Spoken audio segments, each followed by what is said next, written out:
a questão da crise do petróleo, o preço do petróleo subiu muito, o Brasil tinha que importar. Houve problemas anteriores, a construção de Brasília custou muito caro, não havia como financiar pelos meios normais.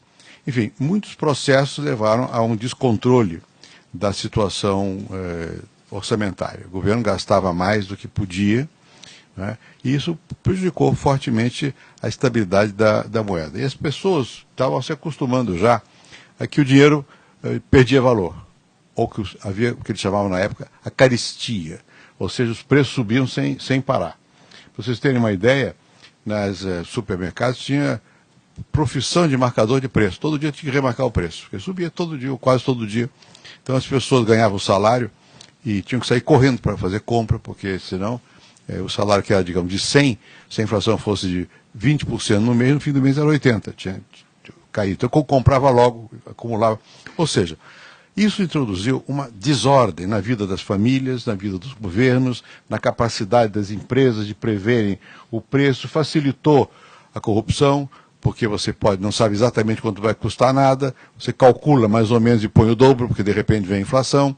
Bem, e na altura em que eu fui ministro da Fazenda, que foi em 1993 até 1994, houve meses em que a inflação chegava a 30% ao mês, ou até mais. Ao ano é milhares por cento. Hoje em dia é difícil imaginar como é possível viver numa desordem dessa natureza. E o Brasil fez várias tentativas de resolver essa questão. Vários planos anteriormente foram feitos. Bem, qual foi a diferença do plano real? E por que funcionou? Primeiro que tem o aprendizado. As pessoas que trabalharam nos planos anteriores aprendem alguma coisa. Sobretudo num plano que chamava-se plano cruzado, que foi no tempo do presidente Sarney. Nesse plano, o que aconteceu é que o plano, em tese, estava bem desenhado, mas o governo não percebeu, nem os ministros na época, que para poder funcionar um ajuste da economia, para a moeda deixar de perder valor, você, no momento que está fazendo esse ajuste, não pode dar aumento de salário. Por quê? Porque o só ajuste, só quando você estabiliza a economia, isso já aumenta indiretamente muito o salário. E por que aumenta muito o salário? Pela razão que eu já disse, porque para de perder valor. Então, o que você ganha no começo do mês vai continuar ganhando. Então, as pessoas pensavam que ganhavam X e ganhavam X menos a inflação. Quando você faz o ajuste, você daqui por diante não vai mexer nos preços, bom, as pessoas já aí ganham. Se você, além disso, der um aumento, o que vai acontecer? O consumo vai crescer muito. Vocês viram lá embaixo, né, no plano do Sarney, a população na rua, não sei o que lá, porque o pessoal começa a consumir. É ótimo, mas não tem produção. Não tendo produção, o que acontece? Sobe o preço outra vez, porque falta no mercado. Começa importando. Depois não tem dinheiro para importar, não tem dinheiro, moeda forte. E aí sobe o preço outra vez. Então, quando você faz a estabilização, não pode dar aumento de salário. E é muito cruel isso, porque as pessoas acham, poxa, mas e os trabalhadores? Né? Ficam sempre pensando que os trabalhadores é quem vão pagar o preço da estabilidade. Não são os trabalhadores, todo mundo. Mas para ser todo mundo, você tem que ser muito duro, não só não aumentando os salários, mas não deixando, e eu não vou entrar em detalhes que é complicado, haver ganhos de capital. Ganho de especulação, tem que ter várias medidas que freiem o ganho desordenado do capital também. E tem também que parar com o aumento de gasto do governo. Tem que ter uma política fiscal dura, como agora a presidente Dilma está falando isso outra vez. Tem que segurar o gasto. Bem, quando o governo não faz isso, o plano arrebenta em 2, 3 meses. Bom, como nós já tínhamos essa experiência, o que nós fizemos foi isto. E foi muito difícil fazer isso, porque você tem que brigar. Primeiro, eu era ministro da Fazenda, eu tinha vantagem que eu era senador. Então, você sendo ministro e sendo também parlamentar, você enfrenta mais facilmente a Câmara e o Senado, porque senão eles vão querer aumentar o gasto. E querem. Como agora. Emendas, não sei o quê, querem aumentar o gasto. Você tem que chegar lá e não deixar aumentar o gasto. Tem que brigar no Congresso. Tem que brigar com seus colegas de ministério. Porque os ministros que tem, um que é ministro de transporte, o que ele quer fazer? Fazer mais obra. E você vai dizer, não vai fazer a obra. Aí vão te acusar de que você é contra o desenvolvimento do Brasil, essas coisas todas. Né? Bom, mas tem que fazer isso para poder segurar. Foi o que nós fizemos com o Plano Real. Nós realmente, simplesmente, quando fizemos a estabilização, nós realmente paramos os gastos. Nós cortamos 50% do orçamento da República, é muito. Né? E o governo ficou sem dinheiro para poder gastar, em função disso. E não demos aumento de salário. Na véspera do Plano Real, houve uma briga imensa, o presidente chama-se Itamar Franco. E na reunião lá no Palácio do Planalto, o Itamar estava muito pressionado, porque os ministros militares, o ministro do Trabalho e outros ministros mais, queriam que eu desse aumento. Diziam, não, mas nós vamos perder. Eu digo, não vamos perder. Quando para a inflação, todo mundo vai ganhar, ninguém não vai perder. E você tem que fixar o salário pela média e não pelo ponto mais alto que você recebeu o salário, porque senão você está dando um aumento enorme. Mas a economia é uma coisa complicada, porque ela não é de sentido comum. Por exemplo, tem que dizer, olha, eu vou aumentar a taxa de juros, porque a inflação vai ter que baixar. Como é que aumenta a taxa de juros e a inflação baixa? Ninguém entende isso, parece que é o contrário. E não é. Enfim, e é difícil, mesmo pessoas que têm educação, formação, não entendem muitas vezes os mecanismos. Então, o presidente Itamar sofreu uma pressão imensa para aumentar o salário mínimo e para aumentar o salário dos funcionários na hora de fazer o Plano Real.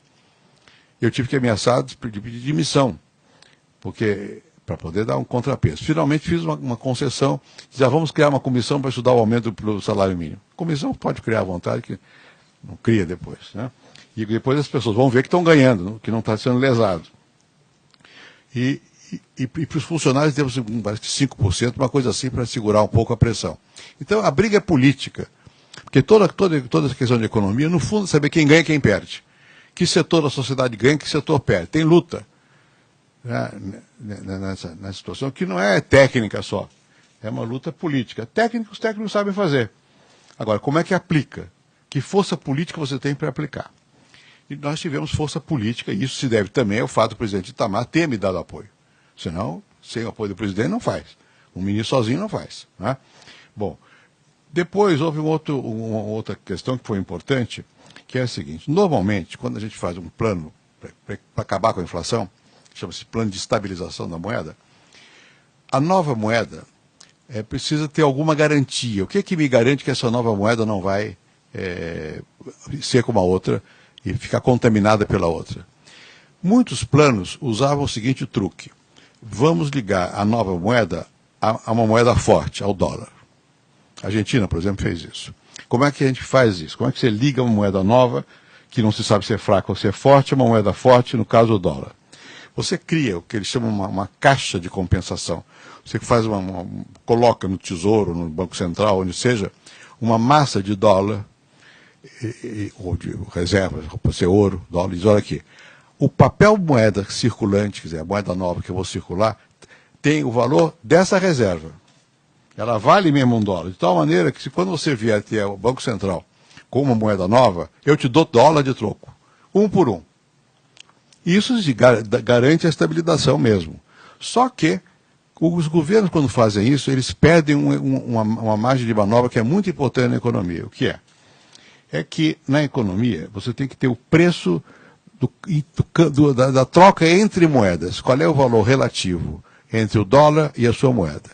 Em certas circunstâncias, convém que a moeda nacional valha menos do que a moeda forte. Para quê? Para facilitar as exportações, por exemplo. Né? Porque aí as coisas ficam baratas na moeda nacional em comparação com a moeda forte. Aí você exporta mais. Quando a moeda nacional valoriza muito, como agora no Brasil, os exportadores reclamam. Porque eles não conseguem exportar porque o preço não compete com o preço de produção de outros países. Então é muito importante que o governo, no caso é o Ministério da Fazenda e o Banco Central, possam eventualmente desvalorizar a moeda. E não sejam obrigados a obedecer à lógica da moeda forte. Porque em certos momentos essa lógica pode ser contrária aos interesses nacionais. Bem, então nós dissemos assim, nós não vamos atrelar a moeda nova ao dólar.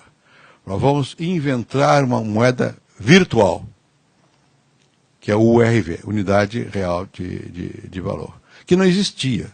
Né? Para as pessoas entenderem que é possível ter uma coisa estável, e nós fizemos isso antes de criar o real.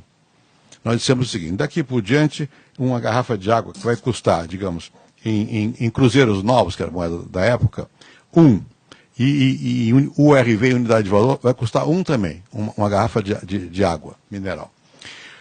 30 dias depois, se tivesse havido inflação, o que ia acontecer?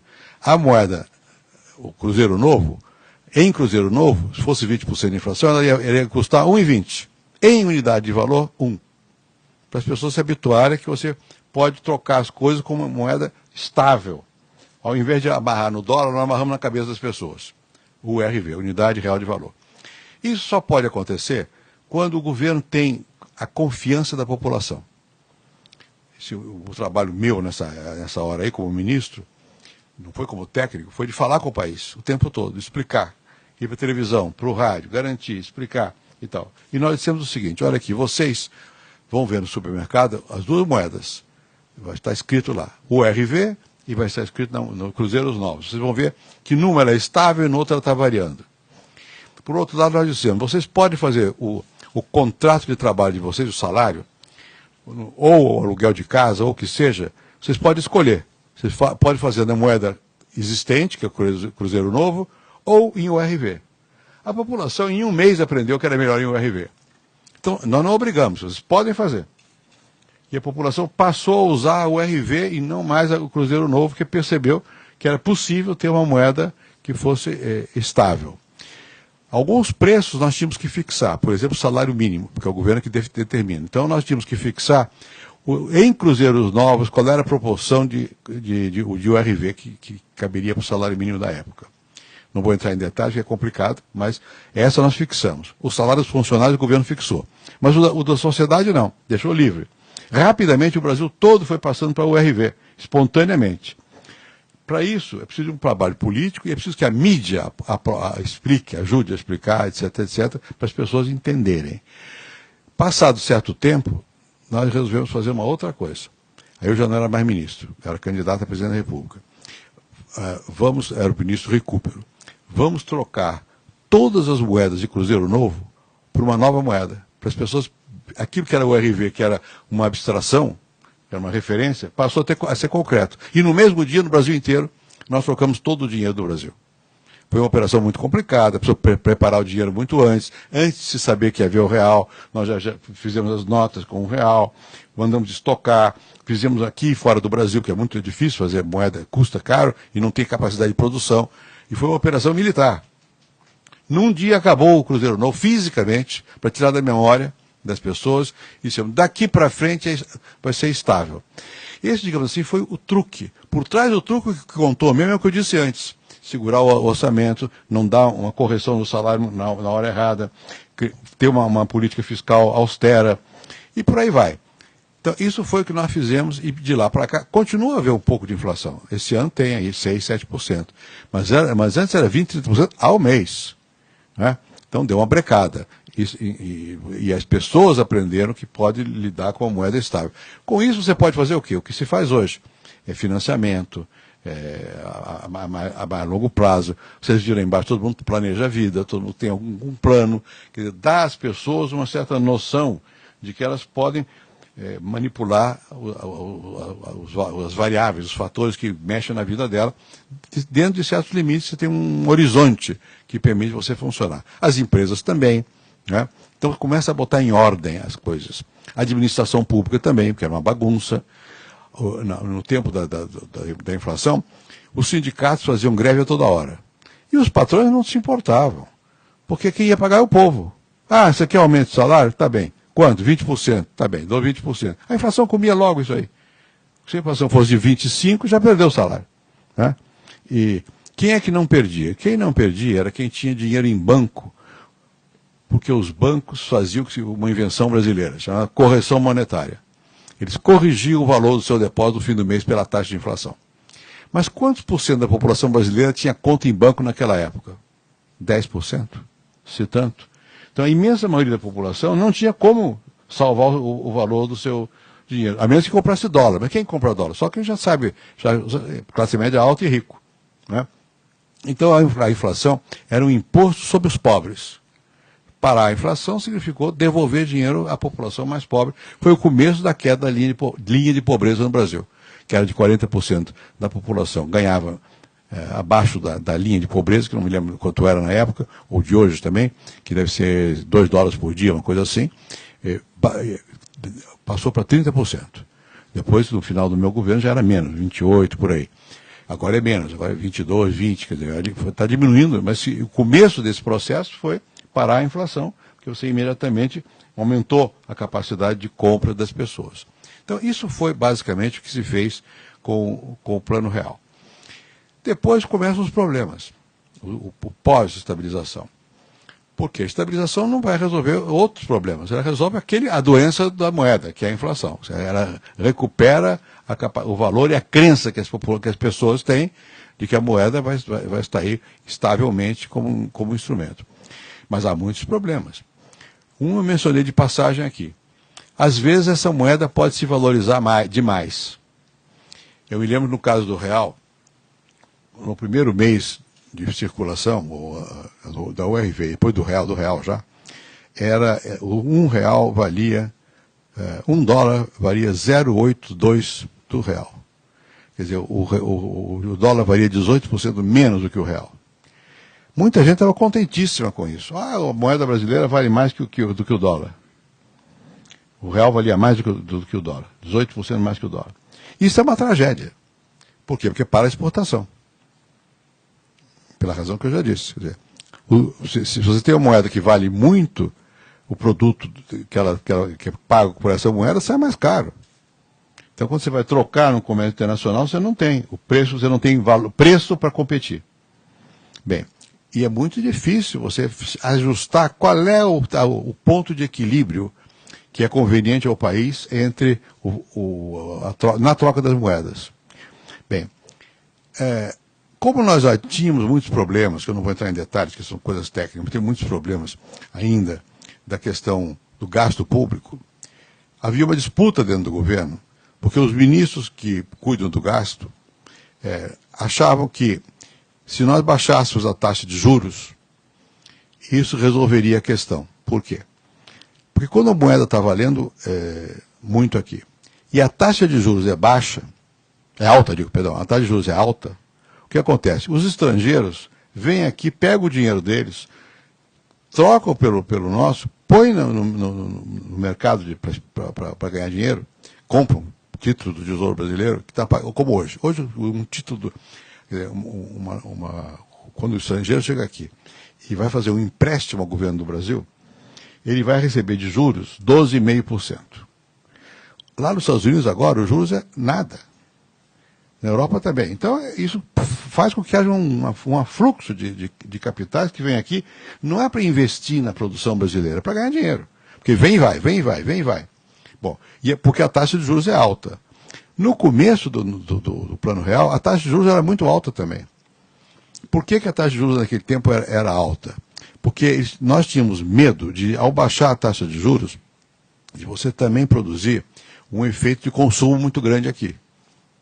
E com isso tem o mesmo mecanismo que eu já expliquei do aumento de salário e explode a capacidade de produção em comparação com o consumo. Um consumo muito grande, aumenta e não tem produção para atender. Então, mantinha-se a taxa de juros alta. E o pessoal do Banco Central, que mexe com a taxa de juros, olha, eu não posso baixar os juros, porque primeiro vai acontecer isso. Segundo, porque o governo ainda não conseguiu controlar suas contas. E quando o governo está descontrolado nas suas contas, ele aumenta muito a dívida do governo e eu tenho que segurar isso aí. É o que está acontecendo agora. Tem a mesma discussão, tem agora, porque nós estamos de novo com a taxa de juros muito alta e com um pouco de inflação e o governo está gastando muito. Vocês estão vendo nos jornais todo dia essa briga. Essa briga houve no começo do governo. E nós fomos tentando ajustar qual seria o valor de equilíbrio entre o dólar e uma moeda forte e o real. Bem, e aí vão ter coisas técnicas, o Banco Central inventa 1000 mecanismos para desvalorizar a moeda nacional. E no nosso caso, nós fomos desvalorizando muito lentamente. Quando chegou em 1999, um dólar comprava 1,32 ou 33 reais. No começo era 0,82. Então, de 0,82 para 1,33, aumentou 50%. Em economia, essas coisas são assim. 0, é muito. Ou seja, houve uma desvalorização do real de 50% em comparação com o dólar entre 1994, em 5 anos, e 99. Mas não era suficiente. Então, como não era suficiente, começou a haver uma pressão muito grande dos mercados. Porque passa a dizer o seguinte: olha, o governo não vai ter condições de garantir esse preço. Porque o governo porque na verdade esse preço a moeda local está muito sobrevalorizada. E então começam a apostar contra você, começa a comprar ou a vender, aí são complicações de mercado. Chegou um momento que nós não aguentamos, o governo a pressão externa era muito grande e nós tivemos que liberar o câmbio, como até hoje, deixar flutuando. O que quer dizer isso? O governo já não fixa mais qual é a proporção entre o dólar e o real. Deixa que o mercado diga quanto. Bom, então, num primeiro momento, isso foi em janeiro de 99, o real foi parar em 1,70 e tantos. Depois foi baixando. Agora, hoje está em 1,59, mais ou menos. E estão reclamando. Porque 1,59 hoje, provavelmente, descontado a inflação, é mais alto do que 1,33 em 1999. Enfim, são tecnicalidades. E o tempo todo, política econômica, isso chama-se política, você vai variando. E não é uma coisa fácil de ajustar. Mas nós aprendemos. Primeiro que com o câmbio não se brinca, que botar o câmbio fixo, o governo dizer vale tanto não é melhor deixar o mercado dizer quanto vale o que eles chamam flutuar. Hoje vale X, amanhã vale X mais 1, ou X menos 2, e vai variando, porque aí você vai ajustando a moeda, as pressões de troca entre as moedas, aprendemos isso. Aprendemos que não há uma economia boa se você não tiver um controle do gasto público. Tem que olhar como é que está ocorrendo com a dívida do governo, se o governo está gastando mais do que pode. Vocês já viram no jornal, toda hora está escrito aí, o superávit primário vai ser de não sei quantos % do produto do Brasil. O que é superávit primário? É o seguinte, o superávit que se dá depois de pagos os juros da dívida. Isso é uma medida que interessa aos credores, porque vocês estão vendo na Europa agora, confusão na Europa, porque os credores acham que a Grécia não vai ter condições de pagar. Então fazem uma pressão sobre a Grécia, não sei o quê. E nós aprendemos isso. Enfim, nós aprendemos uma porção de coisas a respeito de como é que se movimenta a moeda. Por trás disso está uma outra coisa, eu vou terminar por aqui, depois me perguntam, porque senão isso vai longe. Tem uma outra coisa por trás disso que é importante saber. É que, além da inflação, o Brasil estava passando por um outro processo. A nossa economia cresceu bastante no século XX, até 1980, só o Japão cresceu mais do que nós.